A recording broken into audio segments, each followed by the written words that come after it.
Il sottosegretario all'interno Variati proprio ieri ha dichiarato: noi per quanto riguarda l'autonomia rivediamo il testo unico, la legge quadro, più autonomia agli enti locali.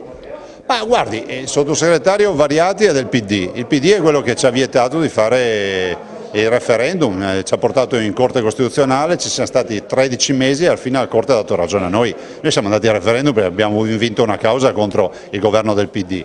Dall'altro ricordo anche che il PD è lo stesso PD che ci ha vietato l'uso della tessera elettorale, che è lo stesso PD che dice ai suoi militanti: venite a votare le primarie con la tessera elettorale.